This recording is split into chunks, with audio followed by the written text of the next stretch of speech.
1,000 feet, and it tells us what the winds are doing up to 50,000 feet. Then a little bit later, we launch another balloon to 10,000 feet, which reports back the wind data.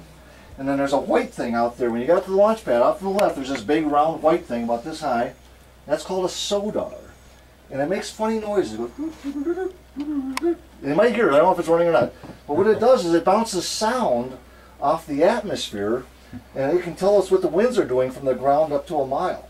So we take all the data from the SODAR that's coming in, we take the data from the balloons, and we jam it into this computer here. And it kind of crunches the numbers.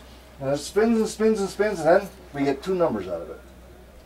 And one, it tells us what angle to put the launcher at and what direction to point it to adjust it. It has two switches here, and from here we control the launcher to aim it so it lands at a point in White Sands within 10 miles of this point. So when the rocket launches, it goes up and it's going to land 35 miles down range into White Sands missile range. And so we have to do all this worrying and gliding and things and coordinating with everybody. And you'll hear it on the radio. It's a lot of fun to be in here.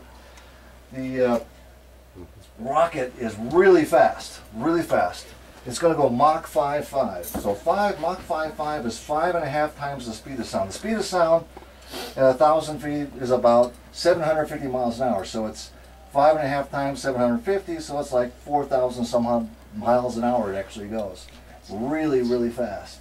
And it does that in 13 seconds. It goes from the ground here to 36,000 feet at Mach 5.5, or 4,000 miles an hour, in 13 seconds.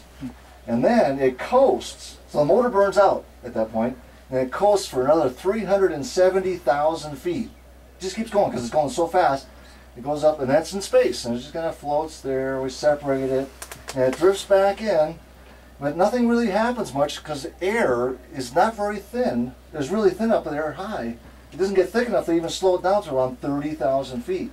So then we throw out, that's when we start throwing out the parachute. We throw out a drogue chute, slows down, stands it up.